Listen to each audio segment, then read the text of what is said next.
ঘোষকদারি ঘোষণা দিয়া কয় কি কোথায়?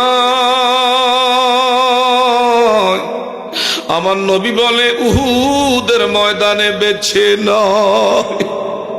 আমার স্বামী নবী গো, আপনার সংবাদ পাইয়া আর এক সেকেন্ড দেরি করে নাই আমার ডাইকা গো বিবি গো, কাল লাগে আমি গোসল করব, কাল লাগে আমি সংসার করব।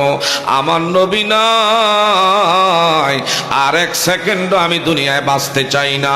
আমার নবীর প্রেমে আমি উহুদের ময়দানে এক্ষুনি চলে যাচ্ছি। আমি শহীদ হয়ে যাব হাসর ময়দানে, আল্লাহর জান্নাতের সিঁড়ির মধ্যে তোমার আমার সাক্ষাৎ হবে। সবার বিনা গোসলে আজকে দাফন করলেও আমার স্বামী হানজালার বিনা গোসলে আপনি আজকে দাফন করেন না। আমার নবীকে আমার দুইটা লাশ এখন আমি উহুদের ময়দানে পাই না।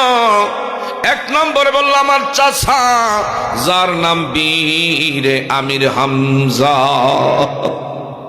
নবীজি বলল আমার চাচা আমির হামজার লাশ কইরি? আমার নবী আমার চাচা আমির হামজার লাশ আমি দেখতে পাই না।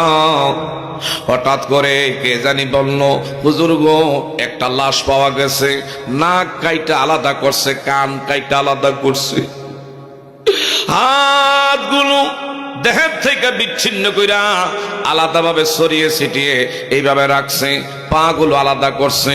এমনকি নবীর চাচা